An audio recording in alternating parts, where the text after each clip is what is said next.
Alors, un peu à la chôte marron pour le seder. Alors, pour le seder, il faut avoir des herbes amères. Alors, la Mishnah nous donne de priori quel type d'herbe amère il faut choisir. En vérité, on peut choisir toute herbe qui est amère. Mais a priori, on prend la laitue romaine. Pourquoi la laitue romaine? Alors, la laitue romaine, elle est douce au début, quand on la prend c'est doux. Alors, c'est le contraire de ce qu'on veut. Nous, on veut que ça soit quelque chose d'amer. Mais essayez de mâcher bien la laitue romaine, vous allez voir combien amère elle tourne. Et là, ça représente exactement l'esclavage en Égypte. Au début, c'était perach, la bouche. Ve'avidu Mitzrayim v'bnei Israël beparech. Ma c'est parech? Perach, une bouche douce. Parole lui-même est sorti avec les tabliers du travail. Il a commencé à mettre du brique une sur l'autre. Il a dit, j'ai besoin de construire de nouvelles villes.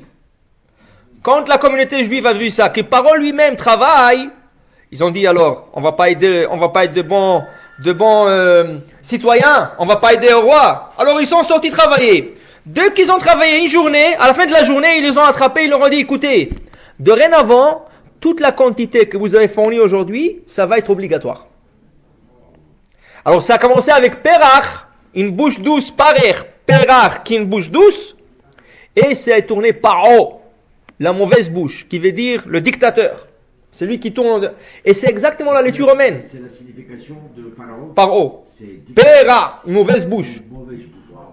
P, c'est la bouche, Ra, mauvaise. Et là, c'est exactement l'effet de la laitue romaine. Elle est douce au début, quand tu la manges, et dès que tu commences à manger, ça devient amer. Le seul problème de la laitue romaine, c'est qu'elle est difficile à vérifier. Il y a beaucoup de bibis, de pousserons, de tout ce que vous voulez là-dessus, et c'est des créatures moins que 1 mm. Des fois, c'est 0,5 mm, 0,3 mm, très difficile à trouver. Parce que si tu ne sais pas qu'est-ce que tu cherches, tu as beau regarder, tu ne vas pas le trouver. Parce que le pousseron, il est de la même couleur que la feuille. C'est pour ça que pour vérifier feuille par feuille, il faut la poser sur une surface où il y a une lumière de néon. Et dès que tu poses, tu vas voir tout de suite le pousseron. Des fois, tu ne le détectes pas tout de suite, mais si tu le laisses quelques secondes, avec la chaleur qui dégage le néon, ça commence à déranger la bibite et elle commence à bouger sur la feuille. Et là, tu la détectes en marchant. Si vous prenez une tête de laitue, ça prend minimum 1 heure pour bien vérifier la tête. C'est pas rien comme ça en passant, tu passes. Non, tu passes. Parce que chaque bibite, petite comme ça, 5 fois 39 coups. Alors il vaut mieux que tu aies un dos très solide pour le recevoir du beddin, c'est ça? Alors dans ce cas, non, ça va pas aider, j'ai compris qu'est-ce que tu dis. Vinaigre, le vinaigre, le sel tue la bibite. Mais où est-ce que la raie reste? Sur la feuille. Et après met de la javel, et après mange la... On fait que ça tout le temps, avec vinaigre, ensuite ça glisse. Si tu fais ça tout le temps, alors il vaut mieux que tu fasses une grande chouva avant Pessah. Ne dis pas tout le monde, tu dis parle pour toi-même.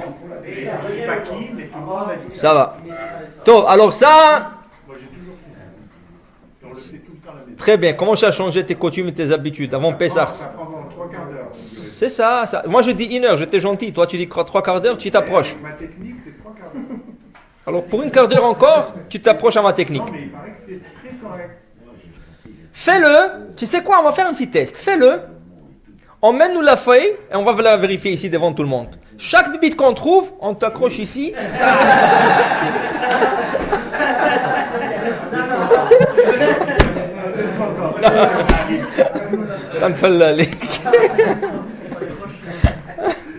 Top, voilà. Est-ce qu'on peut savoir la définition exacte de la lacha, comme il est marqué dans la Torah, que pour la bibite, à quel point est-ce qu'on va vraiment chercher et à quel point est-ce qu'on n'est pas tôt de chercher la bibite? On sait, il y a aujourd'hui toutes les feuilles vertes surtout, elles ont des bibites.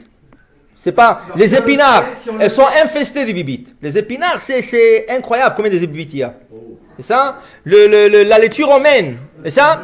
Maintenant, la chou de Bruxelles, la chou rouge, la chou verte, la chou jaune, la chou brocoli, tout ce que tu voulez. C'est ça?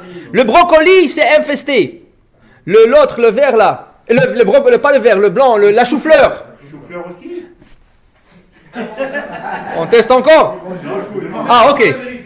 Maintenant, regardez. La chou-fleur et le brocoli, où se trouve le verre? Entre les fleurs.